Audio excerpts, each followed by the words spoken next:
Hello, my name is Debra Campbell, and this is for EDU 220 Introduction to Special Education, and I'm doing video submission form 2.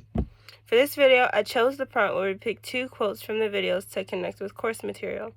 And the video title is Racial Disproportionality Still an Issue? At the 6-minute 46-second mark, Lumpkin states, for the African American community itself, a lot of times those labels, disability diagnoses, come with a stigma. This bias is deeply rooted in the systemic oppression of people of color. We can look to our text to further understand this. On page 76 of Friends Special Education, it states, classroom observational studies have suggested that teachers tend to have more positive interactions with white students, praising them or calling on them, than is the case for students of color. This is commonly referred to as systemic bias. Systemic bias is favoritism for one particular group over another. For example, if an educator were to be gentle and kind with their white students while being harsh and just disingenuous to East Asian students, this would be considered systemic bias. This is why representation within schools and educational systems is so important, not only for children to feel accepted, but for educators to be more accepting.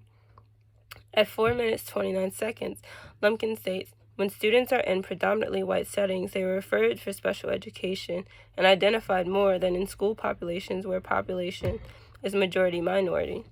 Once again, this can easily be connected to our course material. If we look to page 73 of Friends Special Education, we will see the following. Specifically, African American students are nearly 3 times more likely than other students to be identified as intellectually disabled and more than twice as likely than other students to be labeled as having emotional or behavioral disabilities.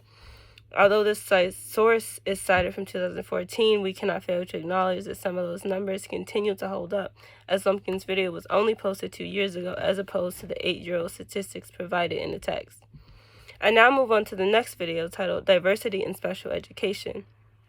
The very first quote that stood out to me, though relatively early in the video, was at the 1-minute mark. Cone states, in 1972, Congress launched an investigation into the status of children with disabilities and found that millions of children were not receiving an appropriate education.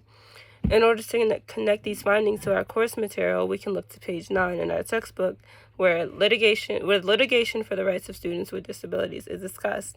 The quote reads as follows.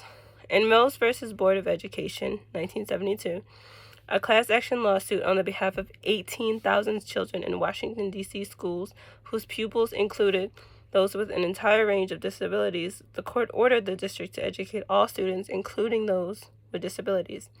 In the Diversity in Special Education video, at 2 minutes 58 seconds, it states, when Congress enacted the Education for All Handicapped Children Act, it was also found that poor African American children were overrepresented in special education.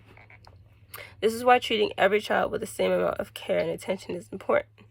Labeling one child over a certain group more likely to possess an intellectual disability over another completely violates inclusion policies as mentioned in chapter 1 of the text. Mary Friend explains that inclusion is described as a belief system or philosophy shared by every member of a school and learning community. It can easily correlate with the ideologies behind No Child Left Behind.